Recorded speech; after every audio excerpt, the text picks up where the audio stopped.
Hello bachcho.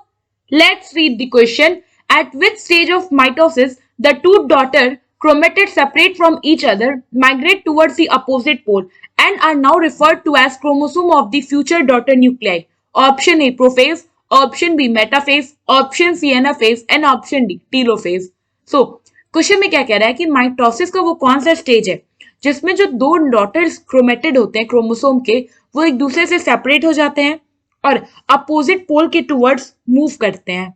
और अब हम इन क्रोमोसोम्स को कहते हैं कि अब हम इन्हें क्या कहते हैं कि ये क्रोमोसोम्स हैं फ्यूचर डॉटर न्यूक्लियाई के। सो बेसिकली जो हमारा माइटोसिस है इसके फोर फेजेस होते हैं। पहला है prophase, then metaphase, then anaphase and then telophase. तो सबसे पहले हम बात करते हैं प्रोफेज की। तो प्रोफेज में क्या होता है कि जो क्रोमोसोम है वो कंडेंस होने लगता है और आपको यहाँ पे मतलब इनिशियली देखो सेल में क्या होता है कि जो क्रोमोसोम के एंड होते हैं वो विजिबल नहीं होते हैं। तो इसमें क्या होता है इस फेज में धीरे धीरे क्रोमोसोम के जो एंड्स हैं वो क्या होते हैं वो सेल मेम्ब्रेन है उससे सेपरेट होते हैं और धीरे धीरे वो पूरा जो क्रोमोसोम है वो कंडेंस हो जाता है। तो यहाँ पे क्या होता है, फर्स्ट चीज आपको देखने को मिलती है कि क्रोमोसोम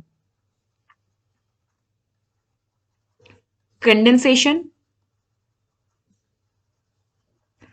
और इसके साथ साथ आपको यहाँ पे स्पिंडल फाइबर्स का फॉर्मेशन देखने को मिलता है। Spindle fibre formation.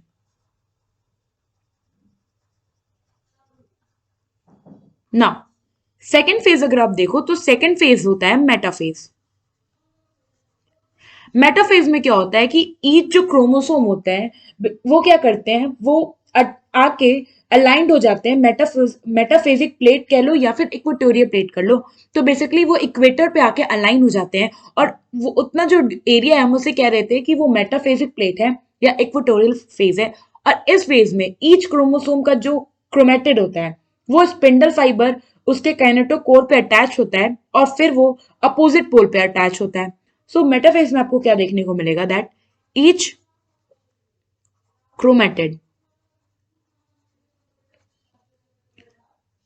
is attached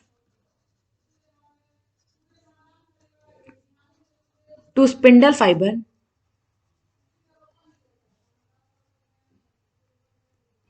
by its kinetochore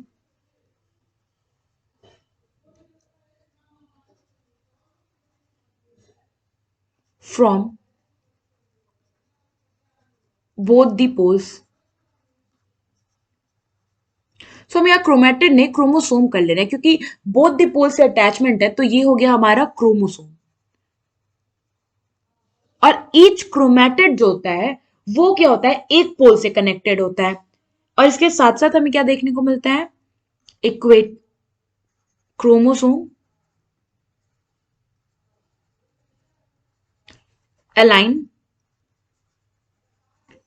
at equator.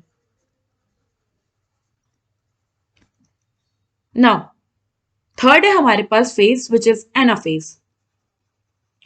Anaphase में क्या होता है जो क्रोमेटिड होते हैं सिस्टर क्रोमेटिड क्या होती है वो स्प्लिट कर जाती वो सेपरेट हो जाती हैं। तो होता कैसे कि इसमें सेंट्रोमियर जो है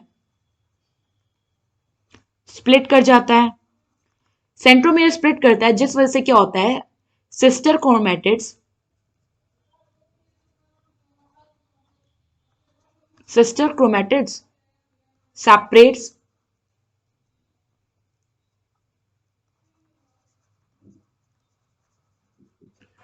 और इसके साथ साथ क्या होता है मूवमेंट हो जाता है इन क्रोमेटिड्स का अपोजिट पोल में। So movement towards opposite pole. Now fourth phase हमारा क्या है, फोर्थ फेज होता है टीलोफेज। टीलोफेज में क्या होता है, एनाफेज में जो डॉटर क्रोमेटिड थी ये क्या करते हैं जब ये अपोजिट पोल में मूव कर जाते हैं तो वहां पे अब हम इन्हें कहते हैं कि क्रोमोसोम है फ्यूचर डॉटर के। तो टीलोफेज में बेसिकली क्या होता है, अब जो क्रोमोसोम है वो अपनी आइडेंटिटी लूज करके फिर से डिकंडेंस हो जाता है। सो क्रोमोसोम्स डिकंडेंस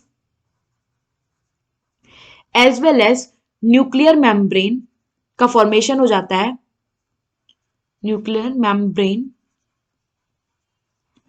फॉर्म, और इसके साथ साथ आपको अदर ऑर्गेनल्स भी देखने को मिल जाते हैं। सो यहाँ पे क्या होगा, न्यूक्लियर मेम्ब्रेन फॉल और ऑर्गेनल्स फॉर्म। नाउ क्वेश्चन में हमसे पूछा था कि कहाँ पे जो डॉटर क्रोमेटिड है वो सेपरेट हो रही है, तो डॉटर क्रोमेटिड आप कह लो या फिर इन्हें आप कह सकते हो सिस्टर क्रोमेटिड। सो यहाँ पे हमारा ऑप्शन सी एनाफेज जो है ये करेक्ट ऑप्शन है। आई होप आपको ये क्वेश्चन समझ में आया होगा। Thank you.